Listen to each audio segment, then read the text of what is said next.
Welcome to Daily Office Devotions, where every Monday through Friday we draw insights from that day's scripture readings as given in the Book of Common Prayer. I'm Reggie Kidd, and I'm grateful to be with you this Tuesday in the second week after Epiphany. Our readings come from year 2 in the Daily Office Lectionary. Genesis 9, Double Rainbow. Sometimes when I get a bit down, I go to YouTube and pull up Yosemite Bear's video, Double Rainbow, what does it mean? It makes me smile every time. God's beautiful rainbows, what indeed do they mean? Why do they evoke awe, wonder, and joy? With the entrance of evil into the world, life on earth devolves into chaos. Adam and Eve listen to the serpent's hiss. Cain kills Abel. And Genesis chapter 4 through the first part of Genesis chapter 6 depicts an unrelenting slide into violence and degradation. The Bible's message, however, is that God is not content to let chaos win.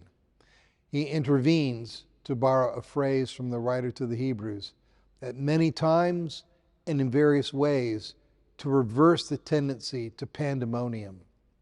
The flood account in Genesis chapters 6 through 9 is the Bible's way of saying that after the inexorable, irresistible slide into darkness that ensues with Adam and Eve's cosmic treason, God begins to make a new start with a new humanity.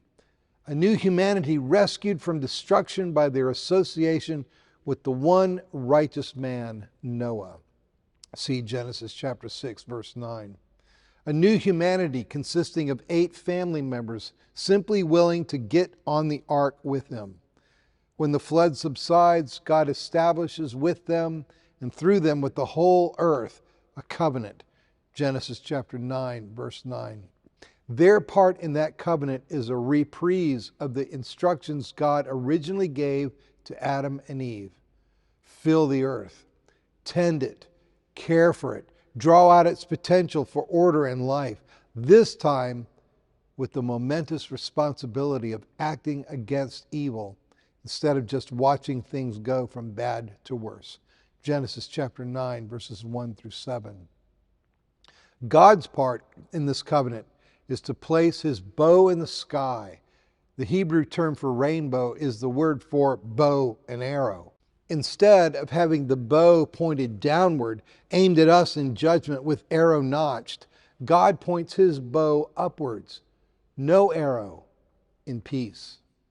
A sign that God is establishing peace and reconciliation between himself and the errant humanity he loves, among humans themselves, and between us and the animal kingdom we are called to steward.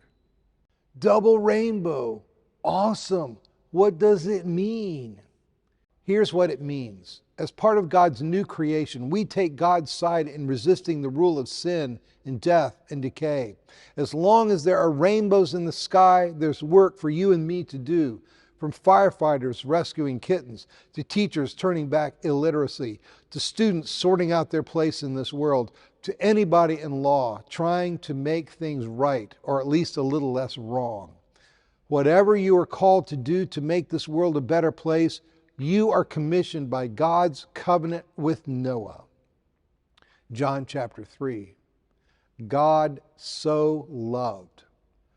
For each covenant God establishes with us, he provides a sign, a visible, tangible promise from him, and reminder to us that his relationship with us is real. Each sign carries with it a sacramental power. That is, it acts as something like a portal that brings God's world of promise and provision and our world of desperate need together. To Noah, God provides a rainbow. To Abraham, circumcision. To Moses, the Sabbath. To David, David himself. And in the new covenant, God provides his own Son as the visible, tangible connection point between himself and us. God so loved the world that he gave his only begotten Son, that whosoever believes in him should not perish, but have everlasting life. John chapter 3, verse 16. God gives the Son, who is himself the sign, seal, and sacrament of his commitment to us and of our corresponding obligation to him. Jesus is bread from heaven and true vine and cup of salvation. See John chapters 6 and 15. Hebrews chapter 5. With loud cries and tears. In the days of his flesh, Jesus offered up prayers and supplication with loud cries and tears to the one who is able to save him out of death. The Greek is ek thanatou, and he was heard because of his reverent submission. Although he was a son, he learned obedience through what he suffered, and having been made perfect, he became the source of eternal salvation for all who obey him. Hebrews chapter 5, verses 7 through 9a, my rendering. What it takes for Jesus to bring God's world and ours together, to restore communion between heaven and earth, is for him to walk a hard path.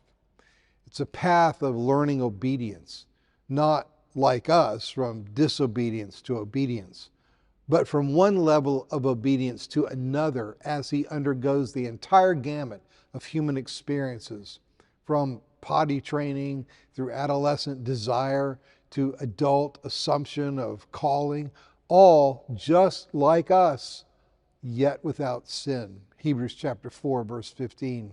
It's a path that has him praying as a human. Unlike any other human, however, he does so throughout his life with cries and tears and groans for the tragedy of others' lives distorted and devastated and destroyed by the power of sin.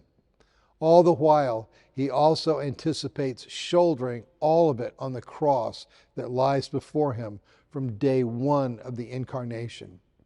And so he prays to be delivered out of death for us. Today's passage opens a precious window onto its cost to him, making his walk all the more treasurable to us.